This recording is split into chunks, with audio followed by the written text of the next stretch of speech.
In this video, we are installing 3/16 checker plate steel flooring directly on top of the wood flooring in this shipping container.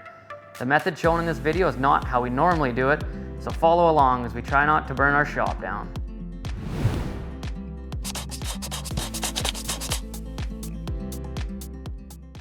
Hi, I'm Channing McCorriston, the container guy. We just received a customer order for a couple containers. The customer doesn't want a wood floor inside, they want a steel floor. So we've elected to use 3/16 checker plate steel flooring. We're going to be installing that directly over top of the wood floor. They also want us to seam weld all the joints, which is a bit tricky, and we'll show you how we're going to manage that just because we don't want to light this whole container on fire. Usually we install a 3/16 or 1/4 inch checker plate flooring over a cementitious substrate to achieve a 1 hour or 2 hour fire rating. We often build a steel channel frame on the floor where the seams of the checker plate will end up, then fill the gaps with a 5/8 Type X drywall or a fire-rated cement board. The checker plate can then be welded to the channel at the seams, and we don't have to worry about as much warpage. So we're using our plasma cutter to cut this 3/16 checker plate. It works great, but it does leave a little bit of an edge that we have to sand off. And a lot of people probably wonder, why don't we plasma cut or vent openings and man door openings? And there's a reason for it. We like to use an angle grinder with a zip disc. It leaves a nice clean edge. We do own one of these, so we use it for heavier gauge materials, but in the instance of cutting out rough openings, it's not the right tool for the job.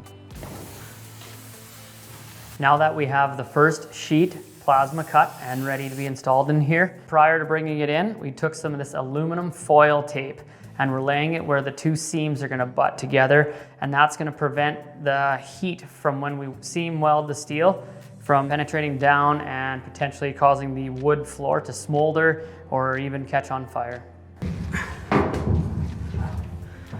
Whew.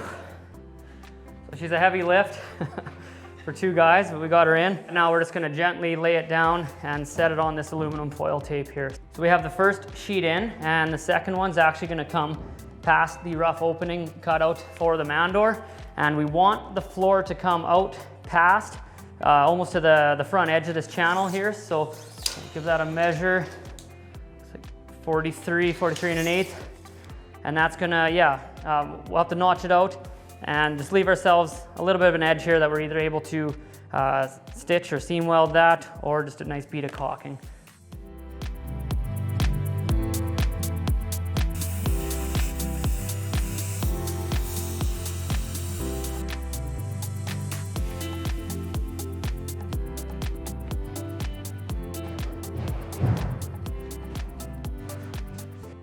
We had to be kind of cautious when we were sliding the sheets in, not to rip up the foil tape, but we really like, how it looks when it's under there, and feel like this is going to help.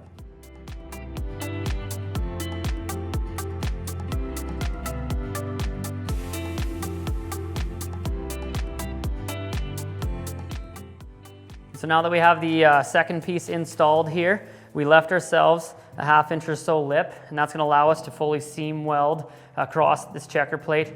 And then now that this checker plate extends out the rough opening, this is going to finish up so much nicer once we get that man door installed here. Be able to do a nice bead of silicone or something along the bottom of the footer.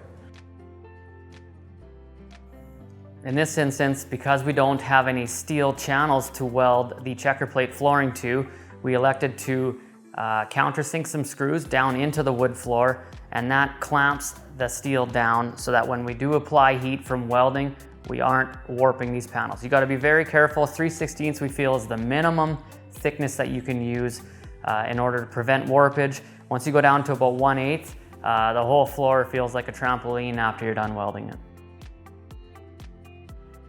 After welding the steel checker plate floor down, we applied 1 coat of quick dry primer and 2 coats of black epoxy floor coating. If you enjoyed this video, please give it a like. If you'd like to see more, please subscribe to our channel and ring that notification bell. And as always, check us out at tcg.ca. Hope you learned something.